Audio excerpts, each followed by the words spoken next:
Yoy!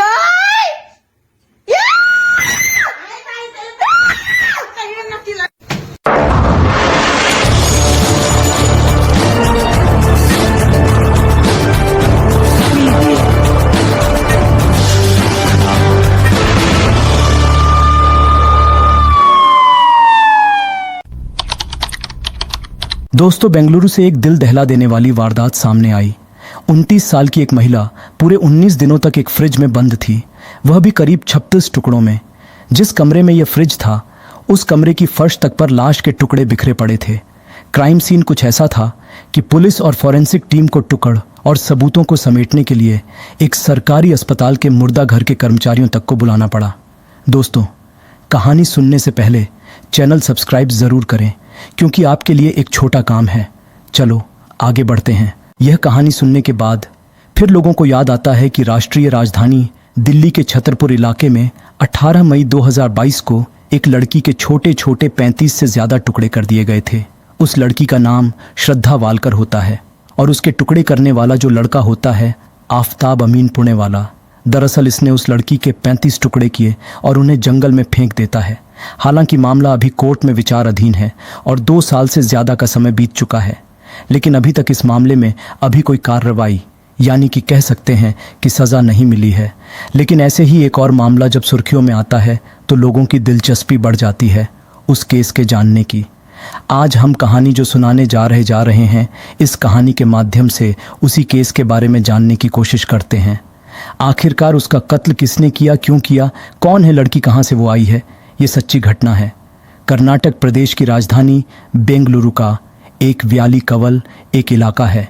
6 cross pipeline road पर एक 3 मंजिला मकान है। दरअसल 3 मंजिला मकान में एक कमरा होता है। उस कमरे से लगातार दुर्ग आ रही थी और पड़ोसी बहुत ज़्यादा परेशान हो जाते हैं। जब पड़ोसी परेशान हो जाते हैं तो मकान मालिक को फ़ोन किया जाता है और मकान मालिक को फ़ोन करके कहते हैं कि साहब, कमरे से बहुत ज़्यादा दुर्गंध आ रही है, आप आकर देखते क्यों नहीं हैं, आप आकर बात क्यों नहीं करते हैं। जैसे ही मकान मालिक ने आकर देखा तो वाकई दुर्गंध आ रही थी। मकान मालिक ने जिसको किराए पर दिया हुआ था उसके फ़ोन पर फ़ोन करते हैं तो नंबर स्विच ऑफ आ रहा था, बातचीत हो ही नहीं पा रही थी। थोड़ा परेशान हो जाते हैं, फिर सीधा घर जाते हैं। वह कागज़ जब उस किराएदार ने किरायानामा बनवाया था तो उसमें अपना अल्टरनेट नंबर भी दिया था, यानी कि अपने नंबर के अलावा ऐसे 1-2 नंबर वोट दिए थे जिसमें उसकी बहन का और माँ का भी नंबर था। अब मकान मालिक ने जैसे ही दिए गए नंबर पर फ़ोन किया तो फ़ोन करने के बाद एक महिला होती है, मीना राणा, फ़ोन उठाती हैं। पूछा जाता है, कौन? मैं मीना राणा बात कर रहे हूँ, आपकी बेटी है, वह कई दिन से लापता है, बातचीत नहीं हो पा रही है, उसका फ़ोन भी नहीं मिल पा रहा है, आप आके देख सकते हैं। क्या बात है। दरअसल ये जो किराए पे दिया हुआ था, एक चाबी बेटी के पास रहती थी तो एक चाबी माँ के पास रहती थी, और माँ और बेटी एक और उसकी बहन होती है। तब माँ बेटी सीधा वहाँ पहुँचती हैं। 21 सितंबर 2024 की दोपहर 3 बजे या 3:30 बजे के आसपास का वाक़या रहा होगा। उन्होंने आने के बाद जैसे ही दरवाज़ा खोला तो दरवाज़ा खोलते वक्त माँ बेटी साथ हैं और उनकी एक बेटी जो इसी घर में किराए पर रहती है, साथ ही जो किराएदार हैं और जो आसपास के किराएदार हैं। मकान मालिक सब लोग दरवाज़ा खोलने का इंतज़ार कर रहे थे, ये देखने के लिए कि आखिरकार वजह क्या है कि इतनी दुर्गंध आ रही है। जैसे दरवाज़ा खोला जाता है और दरवाज़ा खुलता है तो एक तरह की गैस बनी हुई थी और बहुत तेज़ी के साथ जब दुर्गंध बाहर निकलते हैं तो लोगों का 1 सेकंड भी वहाँ पर रुकना दुश्वार हो जाता है। लेकिन माँ तो माँ होती हैं, बहन तो बहन होती हैं। माँ बेटी जब अंदर जाती हैं, अंदर जाने के बाद जो दृश्य उन्होंने अपनी आंखों से देखा था, उस दृश्य को देखने के बाद उनकी चीख निकल जाती है। चीख निकलने के बाद सीधा वो उस कमरे से बिल्कुल बाहर आते हैं और इसी बीच में फिर पुलिस को फ़ोन कर दिया जाता है कि यहाँ पर कुछ ऐसी अप्रिय घटना हुई है, जितनी जल्दी हो सके आप उतनी जल्दी यहाँ पर आ जाइए।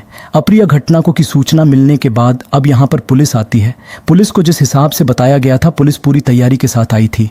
अब चाहे डॉग स्क्वाड हो या फिर फॉरेंसिक टीम हो या सर्विलांस टीम हो, अब यहाँ टीम आती है और आने के बाद पुलिस आती है।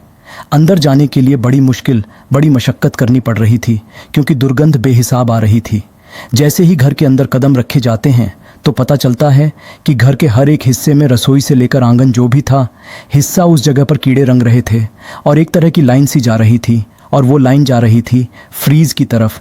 जैसे फ्रीज यानी कि 165 लीटर का सिंगल डोर का एक फ्रिज होता है, उस फ्रिज को जब थोड़ा सा खुला हुआ था थोड़ा सा बाकी खोलने की कोशिश की जाती है तो फ्रिज 3 हिस्सों में बटा होता है। सबसे ऊपर का जो हिस्सा होता है उसमें एक मानव के पैर रखे हुए हैं। साथ ही नीचे जब नज़र जाती है तो एक सर रखा हुआ है। सर किसी और का नहीं था बल्कि महालक्ष्मी का होता है। महालक्ष्मी जिसने ये कमरा किराए पे लिया हुआ है और महालक्ष्मी का लगभग 29 साल की जिसकी उम्र होती है। बीच का जो हिस्सा था फ्रीज का, उसमें शरीर के बाकी हिस्से पड़े हुए थे और कुछ हिस्से इस घर में चारों तरफ इधर से उधर फैले हुए थे और कीड़े इस घर के हर एक हिस्से में रेंग रहे थे। उन्हें बाहर निकलने का शायद मौका नहीं मिल पाया।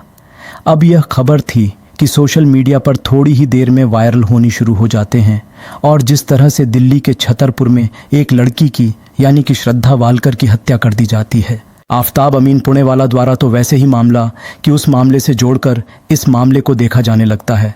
अब हर किसी का एक सवाल था कि हत्या किसने की है, क्यों की है, क्या मामला है। बहुत सारे सवाल थे। अब हर कोई इन सवालों के जवाब जानना चाहता था, लेकिन सबसे पहले इन सवालों का जवाब या तो परिवार के लोग जानना चाहते थे या फिर पुलिस जानना चाहती थी। पुलिस ने जब यहाँ जांच पड़ताल करना शुरू किया है तो इस लड़की का जो महालक्ष्मी का जो फ़ोन होता है वहीं बेड पर मिल जाता है। उसको तुरंत ही सर्विलांस लगा दिया जाता है देखने के लिए कि आखिरकार इस फ़ोन पर कब कब किस किस से बातें हुई हैं, किस किस से ये कांटेक्ट में थी। तो आखिरी बार जो फ़ोन होता है वो 2 सितंबर 2024 को होता है। इससे पता चलता है, पुलिस ये फिर अंदाज़ा लगाने लगती है कि यह शायद 2 और 3 सितंबर 2024 को इस लड़की की हत्या हुई है। लेकिन क्यों हुई है, किसने की है?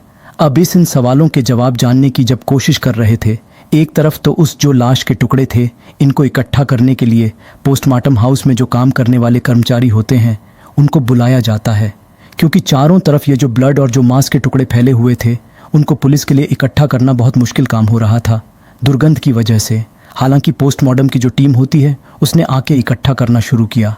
पोस्टमार्टम की तैयारी शुरू हो जाती है और गिनती कराई जाती है तो 59 टुकड़े पाए जाते हैं, ऐसा मीडिया रिपोर्ट दावा कर रही है। और यह बताया जाता है कि जो हत्या हुई है लाश मिलने के 6 या 7 दिन पहले की गई है। हालांकि इस लड़की का जो मोबाइल नंबर था वो 2 सितंबर से काम करना बंद कर देता है। 19 दिन तक वो गायब रहती है। अब इसके बारे में जब जानकारी जुटाई जाती है तो महालक्ष्मी नाम की यह महिला होती है जिसकी उम्र 29 साल के आसपास होती है और यह महिला नेपाल की रहने वाली होती है। दरअसल 2019 तक यह महिला नेपाल में रहती थी। इसके परिवार भी नेपाल में ही रहता था, लेकिन परिवार के लोगों ने 2099 में हेमंत दास नाम के एक व्यक्ति से इनकी शादी कर दी और हेमंत दास मोबाइल की शॉप पर काम करता था बेंगलोर में और वो अपनी पत्नी को भी साथ लेकर चला आता है। बिल्कुल ज़िंदगी ठीक ठाक चल रही थी, लेकिन मार्च अप्रैल 2023 तक तो ज़िंदगी ठीक चल रही थी। इस बीच में एक बेटी भी पैदा हो जाती है। हेमंत दास मोबाइल की एक शॉप पर काम करता था और यह लड़की होती है महालक्ष्मी। इसको मल्लेश्वर में एक नामी ग्रामी मॉल होता है, वहाँ पर ब्यूटी शॉप पर सेल्स वुमेन लीडर का इसमें जॉब मिल जाता है और ज़िंदगी ठीक ठाक गुजर रही थी। लेकिन एक दिन इस व्यक्ति यानी कि हेमंत दास को यह पता चलता है कि उसकी पत्नी का एक नाई की दुकान पर काम करने वाले लड़के अशरफ से अफेयर चल रहा है और इसी वजह पर इन दोनों में झगड़ा होता है, फसाद होता है और लड़की ने अपने पति से अलग होने का फैसला कर लिया। उसने अपनी बेटी को भी नहीं लिया, जबकि उसकी बेटी होती है। बेटी पति के साथ रहने लगती है। इनके हेमंत दास के और यह महालक्ष्मी अपनी माँ के साथ चली जाती है। माँ के साथ कुछ दिन जहाँ वो रहती थी उसी इलाके में रहना शुरू कर देते हैं, लेकिन वहाँ से वो अपना अलग कमरा ढूंढ लेती है और जो कमरा लिया जाता है वह बयाली कबल इलाके में लिया जाता है। 3 मंजिला जो मकान होता है वहाँ रहना वो शुरू कर देती है। वहाँ पर उसकी ज़िंदगी ठीक चल रही थी। सुबह लगभग 9-23 बजे घर से निकलना होता था। रात लगभग 10 बजे के आसपास अपने कमरे पर आना होता था। आसपास के लोगों ने ये जानने की कोशिश नहीं की है कि अकेली लड़की रहती है, कभी इसे किसी चीज़ की ज़रूरत तो नहीं है। अड़ोस पड़ोसी को शहर में वैसे भी मतलब नहीं होता है। वो आती थी जाती थी और उसकी जो दिनचर्या थी वह अपने आप में बिजी थी, या फिर मैं जो काम करती थी वहाँ लोगों से जान पहचान थी, लेकिन एक अनजान व्यक्ति था जो उसे लाता था और लेकर जाता था, ऐसा पड़ोसी बताते हैं।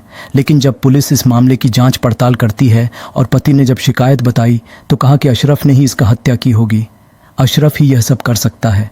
पुलिस ने अशरफ को पकड़ा, गिरफ्तार किया और उससे जब पूछताछ की तो उससे कुछ ऐसी जानकारी निकल नहीं पाती है। लेकिन पुलिस को शक यह भी होता कहीं ऐसा तो नहीं पति का रोल हो। पति से भी जब जांच पड़ताल की जाती है, पूछताछ की जाती है तो पति का भी इसमें कोई रोल नज़र नहीं आता। ऐसे स्थिति में महालक्ष्मी से जुड़े हुए प्रत्यक्ष और अप्रत्यक्ष रूप से जितने भी लोग होते हैं उनसे भी पूछताछ की जाती है।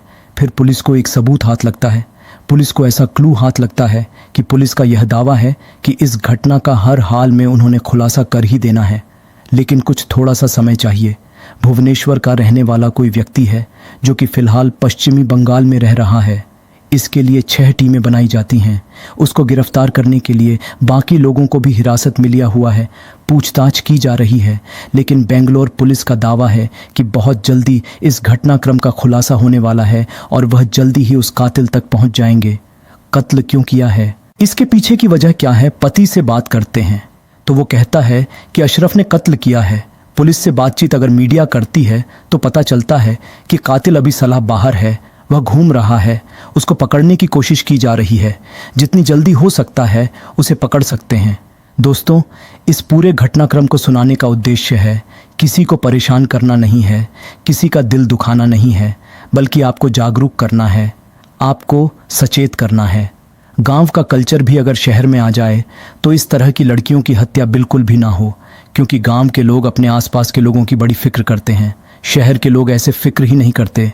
बड़ी बड़ी ऊंची ऊंची बिल्डिंगों में तो रह लेते हैं, लेकिन यही नहीं पता होता कि पड़ोस में रह कौन रहा है, उनके परिवार में कितने सदस्य हैं, कितने नहीं हैं। सबको अपने अपने आप में अपनी आप से पड़ी होती है, बाकी किसी से कोई ज़्यादा मतलब रखता नहीं है। काश के अड़ोस पड़ोस वालों ने अगर ध्यान दिया होता तो जिस दिन क्या कत्ल हो रहा था उसी दिन यह पकड़ा जाता। कातिल और आसपास में घरों में सीसीटीवी कैमरे भी नहीं लगे हुए थे। काश के सीसीटीवी कैमरे लगे होते या उस बिल्डिंग वाले ने ही सीसीटीवी कैमरे लगवाए होते तो कातिल पकड़ा जाता बहुत जल्दी। लेकिन पुलिस है कि अगर अपनी ईमानदारी पर आए तो कहते हैं कि ज़मीन की 7 तह के अंदर भी कातिल घुस जाएगा तो वो भी खींच के ले आएंगे। और पुलिस से यही उम्मीद की जा रही है कि जल्दी ही असली कातिल को पकड़कर वह सलाखों के पीछे पहुंचाएं। दोस्तों, अब इसी के साथ विदा लेते हैं। जय हिंद,